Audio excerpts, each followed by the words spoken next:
जहान बेगम मकबरे को गहराई से समझने के लिए इसे सिर्फ एक खंडहर के तौर पर नहीं, बल्कि एक बोल्ड आर्किटेक्चरल एक्सपेरिमेंट के तौर पर देखना होगा, जो महिला एजेंसी, शाही दुश्मनी और एक राजवंश के दुखद पतन की कहानी कहता है। ऐनापुर में मौजूद जो पहले जहानमा का उपनगर था, ये स्मारक असल में दुनिया भर में मशहूर गोल गुंबज का खोया हुआ जुड़वा है। एक रानी की आजादी का ऐतिहासिक कारण।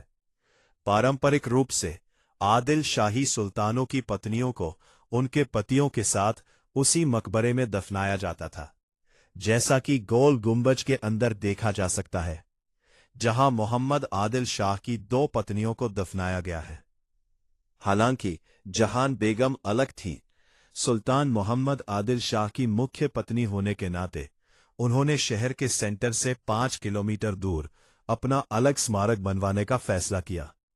ये ताकत और दौलत का एक अनोखा प्रदर्शन था, जो उनके अपने आप में आर्किटेक्चर की संरक्षक होने का संकेत देता है।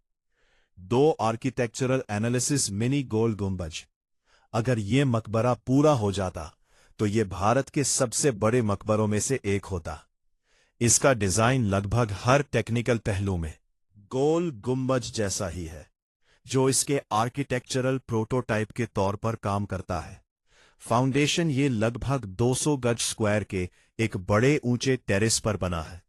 लेआउट एक स्क्वायर प्लान, जिसमें 4 बड़े ऑक्टागोनल कॉर्नर टावर हैं। हर टावर को गोल गुंबज की तरह ही आर्च वाली खिड़कियों के साथ 7 या 8 मंजिल बनाने का प्लान था। सामने का हिस्सा बिल्डिंग में एक डबल आर्केड है। हर फेस पर 3 बड़े आर्च हैं। गोल गुंबज से एक खास फर्क यह है कि बीच के आर्च खुले छोड़ दिए गए थे, जिससे यह हल्का और ज्यादा कंकाल जैसा दिखता है। गायब डोम सबसे खास बात यह है कि इसमें छत नहीं है।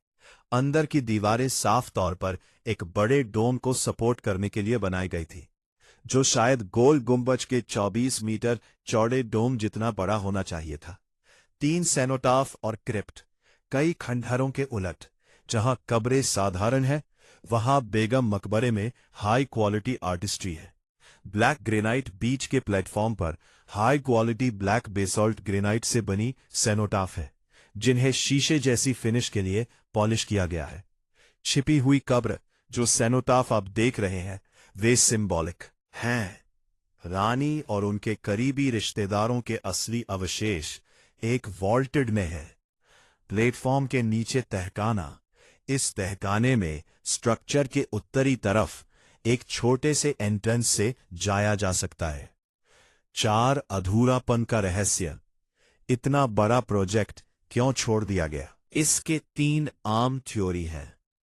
पैसे की तंगी। 17वीं सदी के बीच तक बीजापुर सल्तनत पर मुगलों और मराठों दोनों का लगातार दबाव था, जिससे खजाना खाली हो रहा था। सुल्तान की मौत 1656।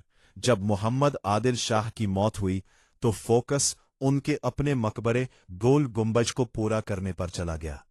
बाद के शासकों में रानी के अलग प्रोजेक्ट को पूरा करने में दिलचस्पी या पैसे की कमी थी। आर्किटेक्चर से जुड़ा अंधविश्वास। एक स्थानीय कहानी बताती है कि आर्किटेक्ट्स को एहसास हुआ कि पूरा हुआ गुंबद सुल्तान के मकबरे पर छाया डालेगा, जिसे बेइज्जती या बुरा शगुन माना जाता था। 5 जहानमा एस्टेट। ये मकबरा एक बड़ी शाही एस्टेट का सेंटर पीस था।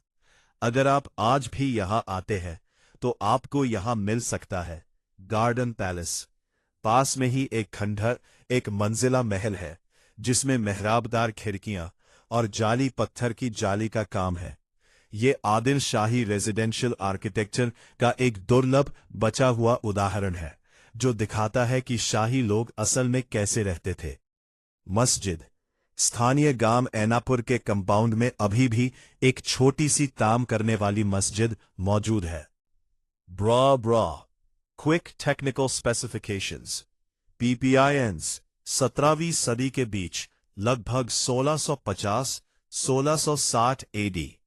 मटीरियल गहरा ग्रे बेसॉल्ट और काला ग्रेनाइट।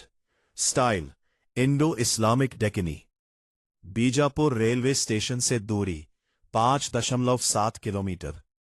क्या आप चाहेंगे कि मैं आपके आने के लिए यानी कि सही आजादी GPS का ऐतिहासिक कारण या मैप रूट ढूंढूं? पारंपरिक रूप से आदिल शाही सुल्तानों की पत्नियों को उनके पतियों के साथ उसी मकबरे में दफनाया जाता था, जैसा कि गोल गुंबज के अंदर देखा जा सकता है, जहां मोहम्मद आदिल शाह की 2 पत्नियों को दफनाया गया है। हालांकि जहान बेगम अलग थीं, सुल्तान मोहम्मद आदिल शाह की मुख्य पत्नी होने के नाते उन्होंने शहर के सेंटर से 5 किलोमीटर दूर अपना अलग स्मारक बनवाने का फैसला किया। ये ताकत और दौलत का एक अनोखा प्रदर्शन था, जो उनके अपने आप में आर्किटेक्चर की संरक्षक होने का संकेत देता है। 2 आर्किटेक्चरल एनालिसिस मिनी गोल गुंबज। अगर ये मकबरा पूरा हो जाता तो ये भारत के सबसे बड़े मकबरों में से एक होता।